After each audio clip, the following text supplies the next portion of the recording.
Les super pouvoirs pour moi, c'est la capacité infinie de notre corps à ressentir du plaisir qui change à chaque instant, qui est de plus en plus puissante.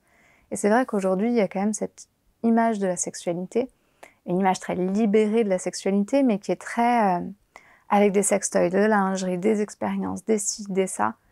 Et du coup, on a cette image qu'une sexualité épanouie, c'est une sexualité accessoriée d'une certaine manière, avec plein de trucs qui l'entourent. Et pour moi, le super pouvoir, c'est justement de revenir dans de la simplicité pour apprendre à cultiver la puissance de ce qu'il y a à l'intérieur de nous. C'est-à-dire que j'ai pas besoin d'un sextoy pour avoir un orgasme incroyable.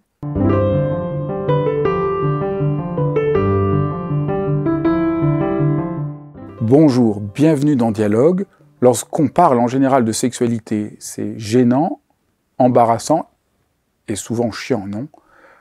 Eh bien, je vais vous montrer que ça peut être émouvant, touchant, intime, surprenant. Aujourd'hui, je reçois Margot Fried-Filiosa qui va nous parler de son dernier livre, L'intelligence intime. Bonjour Margot. Bonjour Fabrice. Je suis très heureux de te recevoir pour parler de ton nouveau livre, qui est un continent que tu nous invites à explorer, l'intelligence intime. Qu'est-ce que c'est l'intelligence intime? On connaît l'intelligence cérébrale, on connaît l'intelligence émotionnelle, et tu proposes ce concept que je trouve très fort d'intelligence intime. Pour moi, l'intelligence intime, c'est justement à l'intersection de ces intelligences-là. C'est-à-dire que le sexe, c'est pas juste du sexe, mais c'est pas aussi juste de l'émotion. C'est qu'il y a toute une partie émotionnelle, toute une partie relationnelle, et toute une partie de connaissance de son corps, des lois un peu de la sexualité, du plaisir, du désir. Et si on n'a pas un mélange de ces différentes compétences-là, de cette connaissance de soi, de son propre corps, de son fonctionnement et de l'autre, ben on est un peu piégé. Donc l'intelligence intime, c'est tout ce qui fait qu'on peut être en connexion avec notre corps, notre désir, notre plaisir, avec l'autre, ses Avec nos émotions et nos émotions. émotions, exactement. Donc c'est vraiment penser complètement autrement la question de la sexualité. Au fond, dès qu'on parle de sexualité, on est tout de suite dans l'idée, au fond, de performance, de normalité ou d'extase, mais peu de cette dimension d'intime, que c'est l'espace d'une intimité, d'une rencontre avec la vie, d'une rencontre avec soi. Et c'est ce renversement-là que tu invites les gens à faire. Tout à fait. Moi, j'ai beaucoup de clients, de clientes qui viennent me voir en me disant « j'ai un blocage, j'ai un problème, il y a quelque chose qui ne va pas chez moi, je n'y arrive pas ». Et en fait, on se rend compte qu'on est vraiment orienté sur la performance, sur « il faut faire comme ci, il faut faire comme ça, j'ai besoin de réussir à me conformer à un certain modèle ».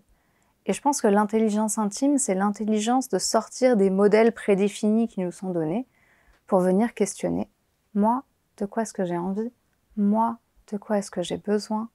Et comment est-ce qu'on crée quelque chose dans lequel vraiment on se rencontre, plutôt que d'essayer de faire bien, c'est de faire juste en fait, pour moi, pour toi, pour nous, ensemble. » Et le chemin que tu proposes est très décomplexant, libérateur et très surprenant. Et une des premières étapes, une des choses que tu poses dans le livre, c'est que ne pas aimer le mauvais sexe, c'est normal, que je trouve une phrase très forte, et peut-être on peut partir de là. Ouais, tout à fait. C'est-à-dire que, par exemple, ces femmes qui viennent me dire en disant j'ai un blocage et que je les questionne un peu sur leur vie sexuelle, c'est « ah ben en fait, j'exprime jamais mon désir. Quand je dis stop, parfois, l'autre me convainc d'essayer de me forcer un peu. J'ai mal à la pénétration, j'ai pas de plaisir, j'ai pas d'orgasme, je me sens stressée, je me sens sous pression, j'ai peur de pas être dans la performance. Du coup, c'est pas une sexualité épanouissante. Et on se sent pas, ces femmes se sentent pas normales en fait, de pas aimer une sexualité qui est pas épanouissante. Enfin, ces femmes, ces hommes, pour tout le monde. Et c'est pour ça que tu écris, est-ce que c'est pour ça que tu écris que heureusement que vous bloquez? Ouais, heureusement, c'est-à-dire quand on bloque, c'est notre corps qui dit stop, arrêtez, je veux faire autrement, j'ai besoin d'autre chose. Ça, je ne veux plus.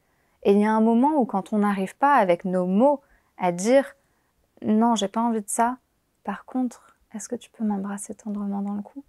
bah, au final, notre corps dit « bah non, stop en fait, cette manière-là de faire, c'est pas ça que je veux ». Et donc c'est pour ça que je dis, en effet, bah, ne pas aimer une sexualité pas épanouissante, c'est normal, c'est pas un blocage, c'est pas un problème. Donc les gens ont souvent, si je te comprends bien, on a tort de croire qu'on est bloqué, c'est pas qu'on est bloqué, c'est que ce qu'on fait ne nous convient pas et qu'heureusement, notre corps nous dit stop, Ouais. parce que ça ne nous correspond pas. C'est ça le sens de ton propos. Exactement ça. C'est-à-dire que si t'aimes pas le café, Fabrice, tu vas pas te lever tous les matins en dire je vais me faire un petit café ce matin. Non, tu ne vas pas penser ça. Parce que tu n'aimes. Parce que moi, par exemple, j'aimais pas le café jusqu'à l'année dernière. Je trouvais l'odeur amère et forte. Enfin, ça me donnait pas envie. J'ai appris à aimer le café. Et aujourd'hui, quand je me lève le matin, je me dis je me ferais bien un petit café.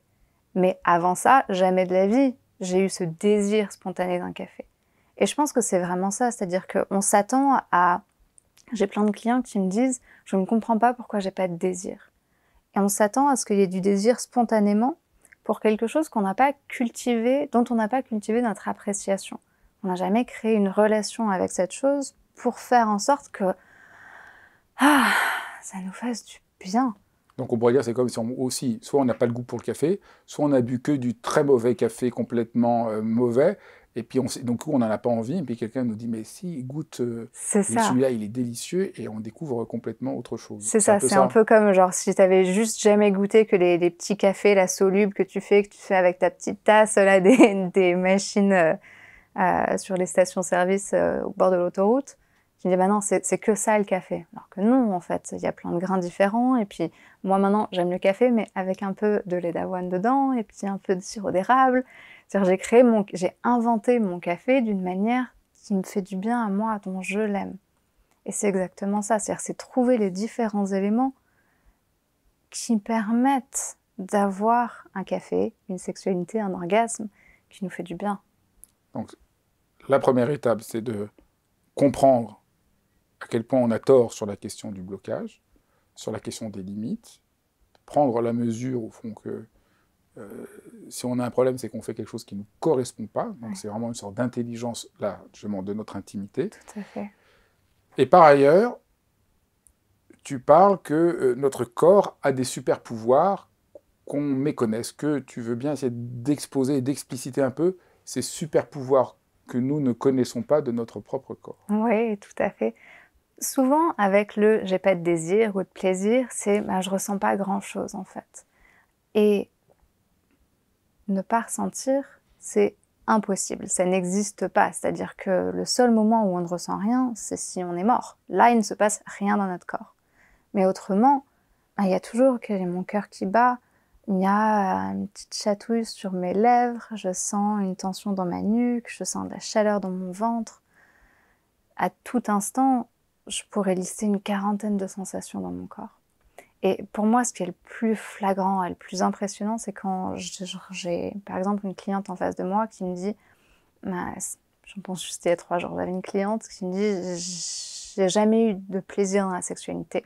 Je n'aime pas le sexe, j'ai pas envie, j'aimerais bien seulement pouvoir avoir des câlins, de la tendresse, mais pas de sexe, comme ça, ça serait plus tranquille. » Je lui ai fait fermer les yeux. Et je l'ai fait visualiser, parce qu'elle est en couple, et je l'ai fait visualiser une caresse qui serait agréable. Et venir observer qu'est-ce que ça ferait dans son corps. Donc je l'ai fait respirer et se connecter à ok, donc elle avait envie d'une caresse très légère sur la nuque. Qu'est-ce que ça ferait dans son corps? Quelle sensation?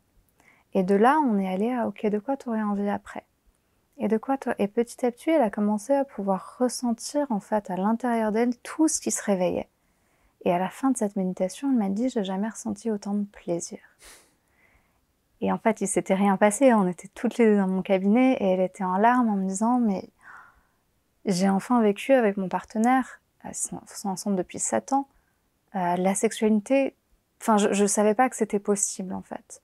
Et juste là, en visualisant, elle a créé un moment d'intimité qu'elle a pu après reproduire, du coup, après un peu de travail pour lever plein de blocages, communication, créer ce cadre pour avoir la sécurité nécessaire. Mais en fait, je pense que de un, on ne s'autorise pas à rêver à ce dont on a envie, et puis on ne s'autorise même pas à imaginer tout le plaisir qu'il pourrait y avoir.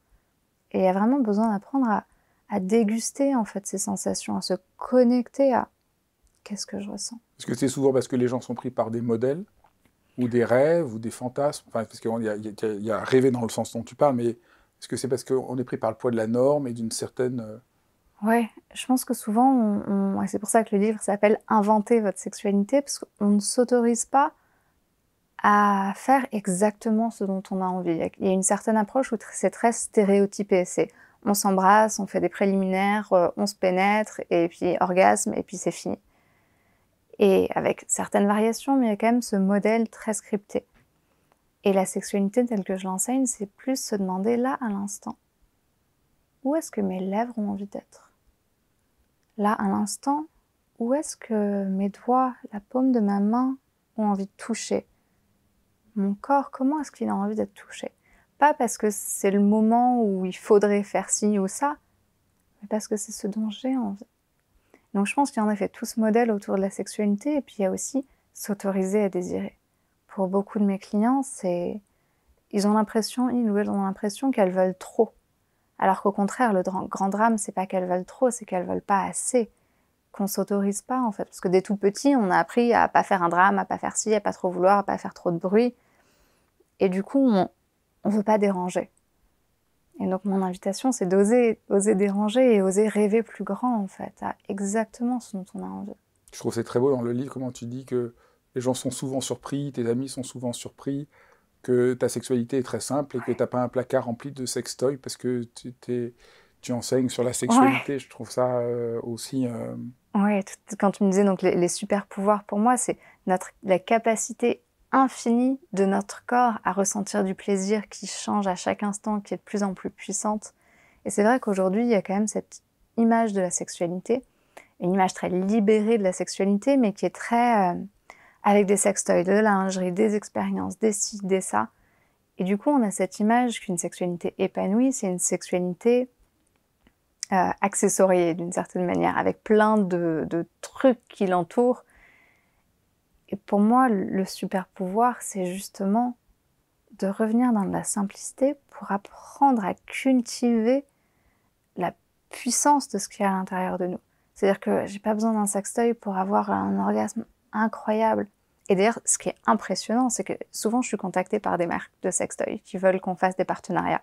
Je dis non, moi c'est pas ça que je mets en avant. Et sur un des dépliants publicitaires qu'une de ces marques m'avait envoyé, le témoignage d'une femme qui disait « Ça a changé ma vie, je ne peux plus jouir sans. » Oh. C'est-à-dire que j'ai rien contre les sextoys en soi, amusez-vous, c'est génial, c'est super.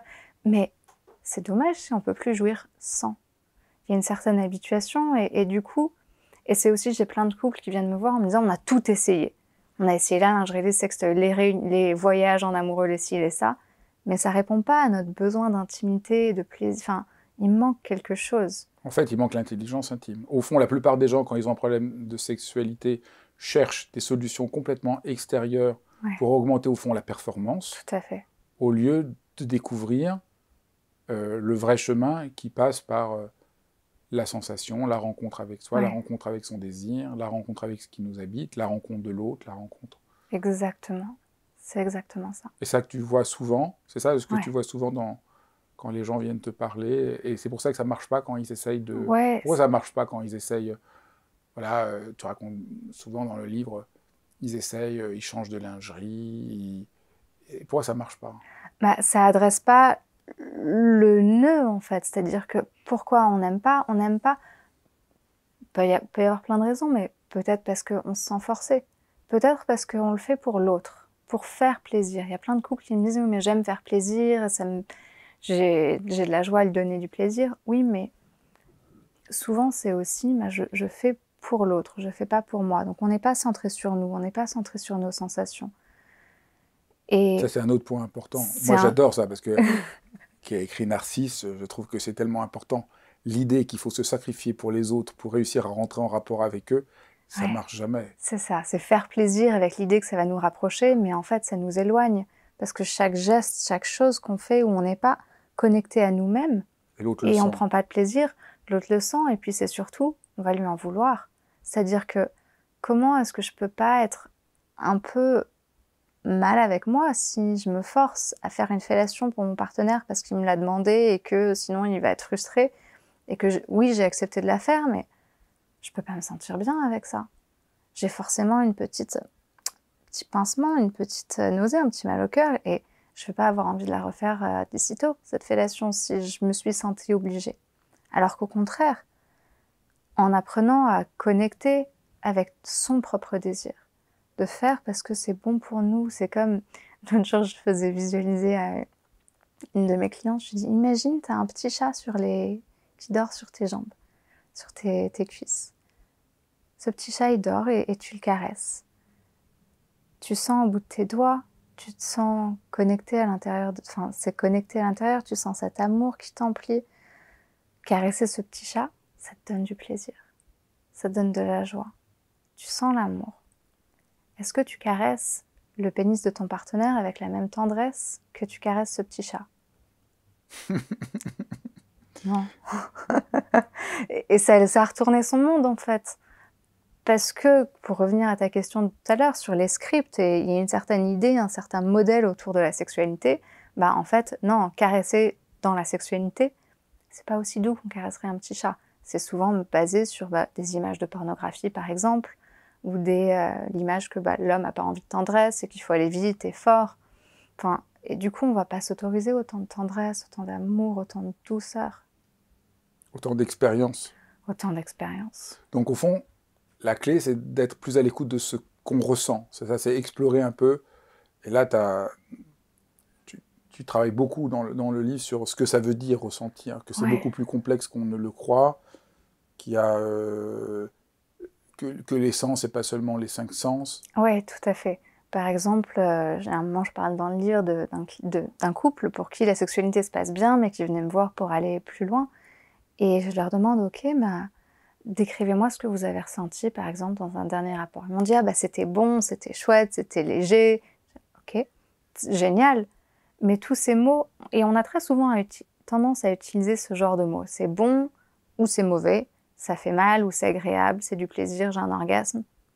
Mais on va pas dire, j'ai ressenti comme des picotements, de la chaleur qui brûlait dans mon clitoris, qui irradiait dans mon ventre et dans ma poitrine jusque dans ma gorge, puis une sensation fondante au bout de ma langue et comme des larmes de joie qui coulaient et qui chatouillaient le long de mes joues. On va pas rentrer dans la subtilité, en fait, de tout ce qu'on expérience. Et parce que souvent, on manque de mots, parce que ça nous vient pas à l'esprit, on n'en a pas pris l'habitude. Et du coup, on va avoir une approche de nos sensations qui est en fait assez, déjà basée sur un jugement, parce que bon ou mauvais, c'est un jugement, c'est une interprétation, c'est pas une description, et puis qui reste quand même assez vague, en fait. Et je pense que pour pouvoir pleinement faire l'expérience du plaisir, on a besoin de cette subtilité de mots, de sensations, d'attention pour vraiment être connecté avec ce qui se passe à l'intérieur. Puis il y a toute une partie du sens interne qu'on méconnaît beaucoup, c'est ça? Tout à fait, tu disais les 5 sens, on parle tout le temps de stimuler nos sens, mais du coup on parle du goût, de l'odorat, de nos 5 sens, mais ces 5 sens, c'est des sens externes, c'est du système sensoriel, l'extéroception, pour ressentir ce qui nous vient de l'extérieur. Mais c'est pas du tout, on n'a absolument pas que 5 sens, on a tout un système interoceptif pour capter ce qui se passe à l'intérieur de nous. Et ces sens-là, c'est eux qui nous permettent de ressentir le plaisir. Parce que le plaisir, ça se ressent dans notre corps, dans nos viscères, dans notre cœur, à l'intérieur. Les papillements, les tiraillements, les contractions, l'engorgement, la chaleur, tout ça, ça se capte par la somesthésie qui fait partie des systèmes interoceptifs. Donc on n'a pas besoin des noms scientifiques compliqués pour ressentir. Mais rien que l'idée de dire on a 5 sens, c'est comme dire en fait il se passe des choses qu'à l'extérieur de nous et pas à l'intérieur de nous, ce qui est quand même assez étrange. Comment on fait pour réussir à s'autoriser à désirer? Parce qu'au fond, il y a cette ignorance dont tu as très bien parlé, mais pour beaucoup de gens, c'est comme si on n'avait pas le droit de désirer. Comment tu comprends ça et comment tu peux aider chacun à essayer de retrouver le chemin, de s'autoriser à prendre sa place et à désirer et à dire. Je pense que une des premières choses, il y a plein de réponses à cette question, mais une des premières choses, c'est d'où elles viennent, ces voix. Parce qu'elles ne viennent pas de nous. C'est pas nous qui ne nous autorisons pas à désirer. On nous l'a dit à un moment. Est-ce que c'est papa, est-ce que c'est maman? Et désirer dans le sens global, pas que dans le sens la sexualité, c'est juste le désir, c'est avoir envie, c'est envie, on est envie, on a envie de vivre cette énergie qui nous pousse vers l'avant. Donc, d'où viennent ces messages? Si je pense à, ok, j'ai envie de quelque chose, qui est-ce qui me dit? J'ai pas le droit. Est-ce que c'était à l'école? Est-ce que c'était papa? Est-ce que c'était maman? Est-ce que c'était un oncle, mon frère? Enfin, d'où viennent en fait? Est-ce que c'est la religion, ma culture? Ce message. Je pense dans un premier temps, se rendre compte que c'est pas nos croyances, mais qu'elles nous viennent de l'extérieur. Dire, ah ok, je me souviens de ces expériences où dès que je voulais quelque chose, j'étais envoyée dans les roses et qu'on me disait c'est pas pour toi, non, tu n'as pas le droit. Ok. Je peux me rendre compte que peut-être que ma mère aussi, elle a eu cette expérience-là quand elle était petite. Qu'en fait, tout ce qu'elle s'est jamais autorisée à avoir, elle me l'autorise pas non plus. Ramener un peu d'humanité déjà à ces messages et ramener à, mais en fait, c'est son histoire à elle. Aujourd'hui, en tant qu'adulte, est-ce que cette croyance me convient encore? Est-ce que j'ai envie de la remplacer par autre chose? Et si oui, par quoi? Donc, une première étape de d'où viennent ces messages? Et est-ce qu'ils me conviennent ou pas? Et s'ils ne me conviennent pas, faire un peu un chemin, en fait, pour créer de nouvelles croyances. Mais deuxième chose très importante, pouvoir en parler avec son partenaire. C'est-à-dire que il y a le moment où on se rend compte qu'on a envie de plus, et puis comment on fait pour aller l'exprimer, en fait, et pour créer quelque chose. Et je pense qu'il y a besoin de pouvoir dire je me rends compte que c'est difficile pour moi de te dire ce dont j'ai envie d'être plus proche de toi et de t'exprimer plus souvent ce que j'ai sur le cœur. Est-ce que ce serait ok pour toi d'entendre ça? Rares sont les partenaires qui disent non. Et du coup, la porte est ouverte pour faire l'expérience ensemble d'être plus connectés à notre désir. Donc il y a deux choses dont tu parles là. Le premier, c'est comment les difficultés qu'on peut rencontrer, ou pas forcément des grandes difficultés, mais les limites qu'on rencontre dans sa sexualité sont autant d'occasions d'être plus en phase avec notre désir de vie, pas seulement que la sexualité, ça parle de quelque chose d'autre, et donc ça permet d'éclaircir des interdits dont on ne se rend peut-être pas compte, qui nous écrasent, ou un manque d'attachement sécure. Tout à fait. Et ce qui est intéressant, c'est que, ce que je dis toujours, c'est que ce qu'on peut faire dans la sexualité, on peut le faire dans le reste de notre vie. C'est-à-dire exprimer nos désirs, être présent à nos sensations, à tout ça, exprimer, parler. Si on peut le faire dans la sexualité, on peut le faire partout ailleurs. Mais si on peut le faire partout ailleurs, ça ne veut pas dire qu'on peut le faire dans la sexualité. C'est parce qu'il y a plein de tabous, de blocages, de honte. Et moi, j'ai plein de clients qui, en libérant les blocages dans la sexualité, en s'autorisant à exprimer, du coup, peuvent le faire au boulot et ont leur augmentation, ou peuvent devenir entrepreneurs et enfin lancent leur business, ou qui enfin arrivent à communiquer avec leurs enfants sans que ça soit la bagarre, même si on ne parle pas de ça dans nos séances. Mais... Parce qu'ils ont développé cette intelligence intime, parce qu'ils sont en rapport à ce qu'ils sont, Exactement. Parce qu'ils ont le droit d'assumer la vulnérabilité, de désirer. Exactement. Et du coup, parce que l'intimité, la sexualité, c'est l'endroit où on est on est à nu, c'est le plus vulnérable en fait. Et si on peut avoir cette force-là, cette solidité intérieure, cet alignement, dans ces moments les plus vulnérables, du coup, on a entraîné ce muscle en fait de l'intimité et de la présence à soi et du désir. Et du coup, on y a accès dans le reste de notre vie. Donc le deuxième point dont tu parlais, c'est que l'intimité, ça se cultive dans le dialogue avec le partenaire. Donc il ne s'agit pas, comme on l'a vu tout à l'heure, comme tu le disais très bien, il ne s'agit pas de te sacrifier pour l'autre, d'essayer de lui faire plaisir, mais il s'agit de créer un lien et d'apprendre à parler à l'autre. Oui, tout à fait. Comment on fait ça? Et pour comprendre ça aussi, c'est-à-dire que cette honte sur tu n'as pas le droit de désirer, tout ça, elle est sociale. La honte, c'est une émotion sociale. Et moi, j'ai tendance à dire que nos blessures relationnelles ne peuvent se guérir qu'en relation bienveillante avec autrui. Et donc, dans un premier temps, on identifie, ok, d'où vient la blessure relationnelle, en fait, qui fait que j'ai la croyance que j'ai pas le droit de désirer. Pour réparer cette blessure relationnelle, on a besoin de la réparer dans un contexte bienveillant, en fait. J'ai une cliente, par exemple, qui n'a jamais eu beaucoup d'espace pour désirer quand elle était petite, a une relation familiale très compliquée, et avec son mari, ne lui demandait jamais rien parce qu'elle était sûre qu'il allait dire non. Et en fait, en guérissant ses blessures relationnelles de l'enfance, et quand elle a commencé à exprimer à son mari, il était en joie d'enfin la connaître. Parce que lui, ça faisait des années qu'il était frustré de ne pas pleinement connaître sa femme, de se sentir au final un peu loin d'elle, décalé. Et du coup, pour elle, de voir la réaction tellement positive, alors qu'elle s'attendait à des crises, à des disputes, à qu'il l'envoie balader. Et en fait, en apprenant à communiquer, à partir de son cœur, de sa vulnérabilité, de son désir, il a été hyper réceptif. Et donc, ça a confirmé, en fait, cette guérison et confirmé le fait que si, ces désirs, mais en fait, ils sont bienvenus.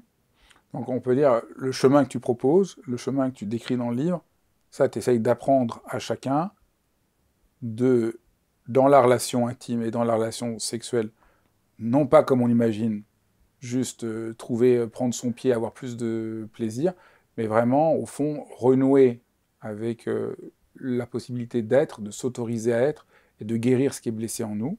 Tout à fait. Et d'apprendre à communiquer. Et tu montres que c'est beaucoup plus simple qu'on ne le croit. Ouais. Ça passe par le fait d'inventer une sexualité de partage plutôt qu'une sexualité de performance. Tu dirais ça Oui, tout à fait. C'est vraiment, je ne vais pas vous aider à mieux faire l'amour, je ne vais pas vous aider à réussir ou à avoir un orgasme. Enfin, tout ce que, avec force, vous dites, il faut vraiment que je réussisse. Non. Par contre, on va faire autrement pour vraiment découvrir la jouissance, découvrir l'extase, découvrir le plaisir, la joie, en fait, de faire l'amour. Et ça passe forcément par quelque chose qui nous est personnel. Parce que la joie, c'est une émotion tellement... Enfin, c'est unique à nous, en fait. On la ressent chacun différemment. Et ce qui va éliciter de la joie chez nous va être différent de chez notre partenaire. Donc, pour que notre sexualité crée de la joie à l'intérieur de nous, ça a besoin de venir de l'intérieur de nous. Ça a besoin d'être inventé. Ça a besoin que ça soit propre à nous. Pas juste coller à un modèle qui, au final, nous épuise. En fait, ce modèle qui nous épuise, tu nous invites à le déconstruire. Et c'est pour ça que j'aime bien, tu as beaucoup de formules choc, mais il y a une formule choc que j'aime bien, non au préliminaire. Non au préliminaire! Stop! Je hais ce mot. Je hais ce mot avec tellement d'intensité, parce que préliminaire, c'est quelque chose qui prépare et précède à quelque chose de plus important. Comme si la pénétration était plus importante que ces autres caresses, en fait, qui peuvent pourtant nous remplir de joie, nous faire pleurer de joie, de plaisir. C'est non au script, non aux catégorisations des différentes caresses selon une hiérarchie abstraite qui n'a aucun sens et qui rend absolument pas justice au plaisir. Surtout que 70% des femmes, quand même, n'ont un orgasme que par stimulation clitoridienne et que la stimulation clitoridienne est rangée dans la catégorie préliminaire. Alors que c'est quand même le truc qui donne un orgasme à 70% des femmes. Mais non, c'est le truc important de la sexualité, devrait être la pénétration pour qu'elle les caresses sur le clitoris sont des préliminaires. Enfin, ça n'a aucun sens. Donc, non aux préliminaires, oui aux caresses dans tous les sens, pour suivre sa propre boussole intérieure. Donc, c'est vraiment tout un travail de déconstruction de certains schémas de sexualité qui entravent, c'est ça nous entrave énormément, parce qu'on est vraiment prisonnier. C'est-à-dire, on essaye de bien faire, plein de gens essayent de bien faire, mais ils se trompent complètement de direction, c'est ça. C'est exactement ça. Et pour revenir tout à l'heure, tu disais, les gens sont surpris que ma sexualité est simple. C'est-à-dire que on a du mal parfois à imaginer ce que ça peut être quand on ne suit pas ces scripts-là. Et ma sexualité est simple et pourtant je m'ennuie jamais. Pas parce que j'essaye de faire tout le temps des choses différentes. Non, c'est l'opposé de la routine, l'opposé de tout ça, c'est pas faire plein de nouveaux scénarios différents, mais c'est dans cet instant-là. qu'est-ce qui a envie de se passer entre toi et moi, dans mon corps, dans ton corps? Qu'est-ce qui a envie de se passer à cet instant-là? Et de pas forcément avoir l'orgasme comme but ultime, de pouvoir s'arrêter à tout moment, de pouvoir faire l'amour pendant 3 minutes, pendant 3 heures, et d'avoir cette liberté vraiment de « maintenant j'ai envie de ça, maintenant j'ai envie de ça, encore de ça, ok maintenant on va par là, ah ça c'est pas mal, ok mais un peu plus à droite maintenant, ah ok puis là on va là, et puis maintenant j'ai envie de changer, et puis j'ai envie d'autre chose, et de se laisser en fait comme dans une balade où on ne sait pas où on va, et on n'a pas peur de se perdre, mais on va juste pas. Là, j'ai envie d'aller par là. Et puis j'ai envie de changer de direction. Comme si, quand on découvre une ville, en fait, que on peut s'arrêter à tout moment, boire un café, ou prendre une glace, ou visiter un tel magasin. On n'a pas de but particulier. On est juste là pour découvrir. Et comment on fait quand on est en désaccord avec notre partenaire, qui n'a pas le même désir que nous? On apprend à négocier. Et on apprend à se rejoindre aussi. C'est-à-dire que moi, je ne crois pas à cette idée qu'on est fondamentalement incompatibles, à partir du moment où on a tous les deux envie de se comprendre. Je pense que c'est certain que différentes personnes ont différentes approches de la sexualité, aiment différentes choses. Et si notre partenaire aime quelque chose et que nous, on aime quelque chose de différent, l'exemple que j'utilise dans le livre, c'est s'il est espagnol et qu'elle est allemande, et que ni l'un ni l'autre ne parle le langage de l'autre, c'est pas pour ça qu'ils peuvent pas s'aimer. Il y a plein d'histoires d'amour où, au début, ils parlaient pas le même langage. Et puis, soit on apprend tous les deux l'anglais, soit on apprend la langue de l'autre. Et du coup, on apprend à se rejoindre. Et donc, mais ce que j'observe souvent, c'est que comme on s'autorise pas à désirer, et qu'on est très dans je peux pas demander, exprimer tout ça, on va pas pleinement laisser à l'autre l'opportunité de nous connaître et donc de pouvoir nous rejoindre. Et ça va dans les deux sens. C'est-à-dire que quand on est face à quelqu'un qui a des désirs différents, c'est « Ah, explique-moi, qu'est-ce qui t'excite dans ce désir-là que moi je ne comprends pas ?» Je pense aussi à un couple qui est venu me voir récemment où lui aime plutôt aller un peu vite et fort et attraper, et aller plus vite qu'elle. Ce dont elle a peur, c'est de se perdre. C'est de perdre l'intimité, de perdre la tendresse, de perdre la connexion. Et en fait, en communiquant, pour lui, il a aussi besoin de tendresse et de connexion dans ces moments-là. Mais comme ils avaient chacun une conception de ce que ça voulait dire pour l'autre, elle avait peur, se braquait et voulait pas, et lui était frustré parce qu'il avait l'impression de dire la même chose qu'elle, mais elle ne le comprenait pas, du coup il se sentait jugé. Alors qu'en fait, ils avaient tous les deux envie de tendresse. Et pour elle, aller un peu plus vite, mais en fait, on se regarde dans les yeux, en fait, on respire ensemble, en fait, on est vraiment là, ensemble, au final, ça lui allait. Et au final, elle a beaucoup aimé ça, mais elle avait peur. Peur de se sentir seule, en fait, dans un rapport sexuel un peu porno, qui allait aller vite et fort, où elle allait se faire défoncer, et ça allait pas lui plaire. Chacun avait une image de ce dont l'autre avait envie, sans pouvoir comprendre exactement ce qui animait l'autre dans sa demande. Une des choses qui rend compliqué l'intelligence intime pour la plupart des gens, c'est la diffusion du porno. Et tu t'amuses beaucoup à déconstruire le porno dans ton livre, dans plein de vidéos. Tu essayes vraiment de montrer pourquoi le porno n'est pas la réalité. Ouais. Et l'idée là, c'est pas du tout une question morale, c'est juste une question qu'on est égaré par ce qu'on voit dans le porno, qui nous coupe de l'intelligence intime. C'est ça, hein, si j'ai bien compris, qui est le ressort de ta critique. Tout à fait. Et j'ai rien contre le porno en soi. Et même l'autre jour, j'étais sur un plateau de radio avec une réalisatrice de porno féministe, donc du porno dans lequel le plaisir de la femme est au centre de l'image, tout ça, et qui disait, mais oui, c'est du porno féministe, mais ça reste un film. Ne vous comparez pas, n'essayez pas de faire la même chose. C'est un film, la scène, elle a pris 4 jours à tourner. Et c'est vraiment ce côté-là, en fait, c'est de dire, c'est un film. Bon, le porno féministe, c'est encore une autre catégorie, mais la majorité du porno n'est pas organisé autour du plaisir. des acteurs ni de ceux qui le voient en fait. C'est organisé pour exciter, pour attirer l'œil, l'attention. Et c'est assez intéressant de voir aussi des témoignages des acteurs et des actrices porno qui parlent de leur vie intime à eux, avec leurs partenaires, et de leur sexualité sur les plateaux, qui est souvent très différente en fait. Il y a beaucoup d'acteurs et d'actrices qui font leur première fois de certaines pratiques sur les plateaux de films pornographiques et qui ont une sexualité très différente dans leur intimité. Et le problème, c'est pas le porno, c'est que quand on va au cinéma voir un film d'action, on sait bien que c'est truqué.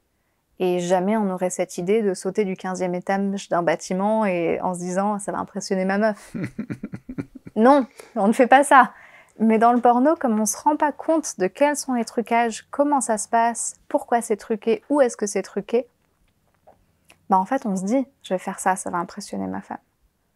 Et moi j'ai plein de femmes qui me disent « mais en fait, ils me claquent les fesses en me disant « t'aimes ça salope ?» Alors que non, j'aime pas du tout ça, mais je sais pas comment faire pour lui dire sans qu'il se sente bête, ou sans l'humilier, ou blesser son ego. Et j'ai aussi des hommes qui me disent, mais c'est ça qu'elles veulent les femmes. Et j'ai plein d'hommes qui me disent, mais si moi je montre ma vulnérabilité, les femmes, elles vont me quitter en fait. Parce que les femmes, elles veulent un homme fort qui les prend et les domine. En fait, non. Enfin, peut-être certaines femmes, mais la majorité, non. Et donc, ça fausse vraiment en fait les idées qu'on a. Pareil, pour revenir sur l'exemple de la fellation avec cette femme qui aimait pas du tout ça et qui caressait pas avec tendresse. Elle me disait, mais j'ai mal à la mâchoire quand je le fais. C'est vraiment des va-et-vient rapides, comme elle voit dans le porno en fait. Et donc, en se disant, bah, c'est ça que les hommes aiment, c'est ça qu'il va aimer, c'est ça qu'il voit, c'est ça qui l'excite. Et puis aussi, le porno, c'est le seul endroit où on est témoin de la sexualité des autres. C'est-à-dire que... C'est ça la différence avec le reste de la vie. C'est ça. C'est-à-dire que le reste de la vie, au business, bah, tu peux aller dans une conférence pour voir quelles sont les meilleures pratiques de community management. Et on ne saute pas du 15e étage, mais on apprend à faire de l'escalade, on Exactement. apprend à nager, et donc on voit ce qu'on peut faire physiquement ou pas. On apprend des compétences d'autrui, alors que dans la sexualité, bah, on est tout seul pour découvrir. Ou alors avec le porno. Et donc c'est là où... Mais le porno, ça n'a pas des fins éducatives, en fait. Donc c'est piégeant. C'est ça le vrai piège du porno, c'est que c'est ça, sa finalité n'est pas d'éduquer, et donc on manque d'éducation à la sexualité. Oui. Un des pièges du porno aussi, c'est que ça change ce qu'on va trouver excitant. C'est-à-dire que plus on est exposé à certaines images, plus notre cerveau va y être accoutumé, habitué, et plus ça va nous exciter, c'est ça qu'on va rechercher. J'ai plein d'hommes qui disent j'ai du mal à trouver d'excitation sans porno. Comme plein de femmes qui me disent j'ai du mal à avoir un orgasme sans vibrateur. C'est-à-dire que plus on s'habitue aussi à un stimuli externe plutôt qu'à une connexion à nos sensations, plus on en est dépendant en fait. Et dernière question, la méditation t'a aidé à développer cette autre approche de la sexualité. Est-ce que tu veux bien dire un peu ton chemin et en quoi la méditation, je trouve ça intéressant parce que bon, les gens qui nous écoutent savent à quel point je ne cesse pas de dénoncer la méditation pour se calmer, pour être zen, donc c'est pas du tout ce type de méditation, mais il y a un rapport profond, si tu veux bien peut-être témoigner. Tout à fait. D'ailleurs, il y a une partie dans le livre qui s'appelle « Jouir, c'est méditer ». C'est-à-dire que pour ressentir toutes les subtilités du plaisir, on a besoin de pouvoir être présent, là. J'ai plein de clientes qui me disent « j'arrive pas à lâcher prise ». Mais elles essayent de lâcher prise avec leur mental. En disant « il faut que je lâche prise, il faut que je sois connectée, il faut que je sois présente ». Et j'aime beaucoup la manière dont, justement, tu parles de méditation aussi. C'est « on se fout la paix, en fait, et on observe. On est là avec ce qui se passe. » Et mon chemin, ça a été beaucoup d'apprendre, en fait. J'ai eu la chance d'être exposée à des pratiques de pleine présence dans la sexualité et d'apprendre, justement, sans essayer d'avoir un but, sans essayer de créer un orgasme, sans même essayer de créer du plaisir. J'observe les sensations de plaisir dans mon corps. Et à partir de là, c'est-à-dire tout à l'heure quand je parlais de la femme que j'ai fait visualiser, et qui m'a dit « j'ai jamais ressenti autant de plaisir », pourtant il ne s'est rien passé. Elle ne s'est pas touchée, dans mon cabinet il ne s'est rien passé. Notre attention peut augmenter notre plaisir, c'est-à-dire que je pense que la méditation nous apprend à pouvoir diriger notre attention sur notre corps, sur notre respiration, sur nos sensations, et pas à faire le vide, mais à être présent avec tout ce qui se passe. Et oui, parfois il y a une pensée, mais après je reviens et avoir une certaine fluidité en fait. Et vraiment cultiver ce rapport aux sensations et donc au plaisir. C'est-à-dire de pouvoir juste être là. Et je crois que pour le plaisir, il n'y a rien de pire que d'essayer de le chasser, enfin de courir après, c'est-à-dire d'essayer de le créer. Plus on essaye de créer du plaisir, plus il s'enfuit. Parce que le plaisir, c'est un petit animal sauvage d'une certaine manière. Il a besoin qu'on l'apprivoise. Si on est là, qu'on l'invite, plutôt qu'on lui court après, il va venir à nous. Juste on est là, on observe, on cultive, et on tisse un lien, on apprivoise son plaisir. Et je pense qu'aussi la méditation m'a appris à faire confiance au plaisir. Pour ne plus avoir cette panique qui soit pas là, et du coup aller lui courir après. Mais du coup en étant dans ma tête, et en contractant mon corps, et avec une certaine anxiété en fait. Je pense que ça nous apprend à faire confiance. Ah, merci beaucoup. J'encourage tout le monde à lire ton livre, qui parle de choses tellement intimes, profondes. C'est une vraie aventure auquel tu invites le lecteur. Je souhaite à tout le monde d'avoir la chance de lire ce livre. Merci beaucoup, Margot. Merci, Fabrice. Merci d'avoir suivi cet épisode de Dialogue. Si cela vous a plu, surtout, likez, mettez des commentaires, partagez et surtout, par-dessus tout, abonnez-vous. C'est vraiment important pour le travail que je fais et pour m'aider à le poursuivre et vous proposer d'autres extraordinaires rencontres. À très bientôt.